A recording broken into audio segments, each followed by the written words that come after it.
Good afternoon. Yeah, absolutely glorious today. Welcome to Dice and Bolts, where I take a look at the core mechanics of one of the various different role-playing games off of my shelf.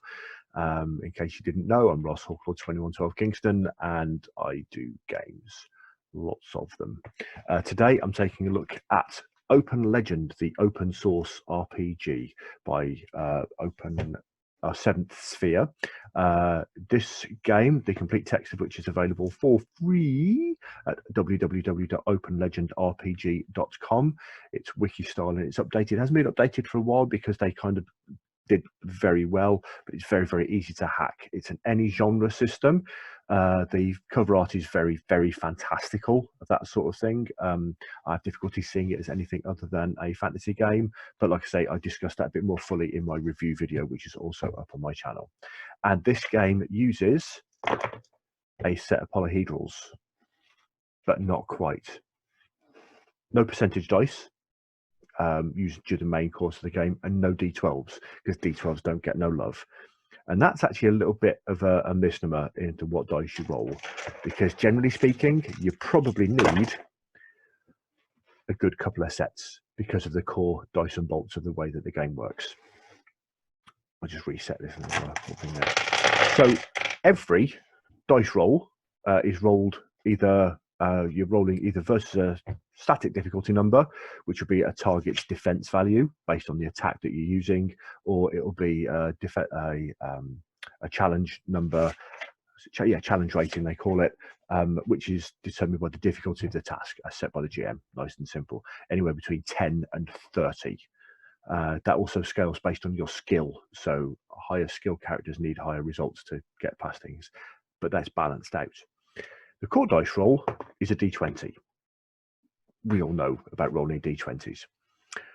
But what you also have is that every roll that you make is going to be affected by an attribute. So, for example, if you are attacking an orc with a sword, because orcs get no love, the same as d12s, and you have a sword. A sword is a tool that allows you to use your might attribute to make an attack or to make a roll. If you have a might attribute of 4, because attributes start at 0 and they go upwards, you would roll additional dice based on your attributes. And in this example, a 4 gives you a d10. So what you're doing is that when you make that might roll versus the target's guard score, call it a 13, you're rolling a d20 and a d10. Add them together, nice and simple. 10 and a 5, that will hit. Brilliant roll for this game. Reason why you need so many dice is because every dice explodes. Now, if you've not come across exploding dice, it doesn't mean you're going to lose your math rocks. Don't worry about that one. I first remember it. Hey, sweetheart. I wanted to show you something. The first time I saw exploding dice was in first time they were specifically called exploding dice, I believe it was in 7th C. Okay, if you roll a maximum on your dice, you roll and add another dice of the same type. So on this one, we're going to get an extra d10, and there's another 8. So there goes 18, 23. You get additional effects for every chunk that you beat the target number by. It's normally every 5 or every 10 based on the attribute that you're using. But that's basically it.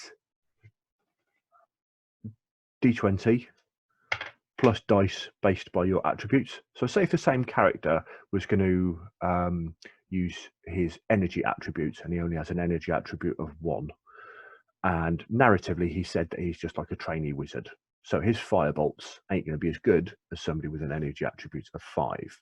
He's got a 1 that allows him to shoot firebolts, and then an attribute of 1 gives you a d4. Doesn't add as much, higher chance of exploding. So shooting that firebolt with that roll there, you got a 6. The firebolt misses, the orc dodges, whatever happens. The game makes a big thing about failing forward, and every roll matters. There is also an advantage and disadvantage mechanic built into the game.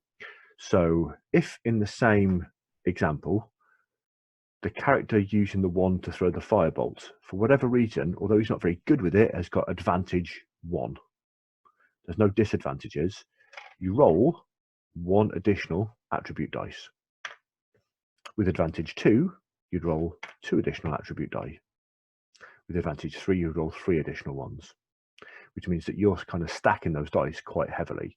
So getting the advantages on your side, absolutely wonderful. Disadvantages counter advantages on a 1-for-1 basis. So this has advantage 2. If the character is inflicted with disadvantage 1 as well, just negates one of the mates. If the character had disadvantage 1 and no advantages, it goes like that. If you have disadvantage 1 and no attribute dice, it's 2d20, drop the highest. Got disadvantage 2 with no attribute dice, 3d20, and you're only keeping 1 of them. So we'll take it from there again. So this orc manages to get advantage 2 on his firebolt attack. And we've got, oh, there's nice. There's a 19, a 2, a 1, and a 4. So there goes 22, 26, explode the 4, 27. So the fact that you're piling on lots and lots of advantages to give you lots of small dice advantage is absolutely fantastic for people who don't have a brilliant amount of skill. And it's very, very flexible. As I said in my review video, you're not always using might when you're attacking with a sword, although a sword allows you to use might to make an attack. You might be using intellect to inflict the banes and wounds. All of the rolls in the system work the same way. Contested rolls, both of you roll your pool, and then highest total wins. That's the dice and bolts of the Open Legend RPG system. It is free. Go and give it some love. OpenLegendRPG.com.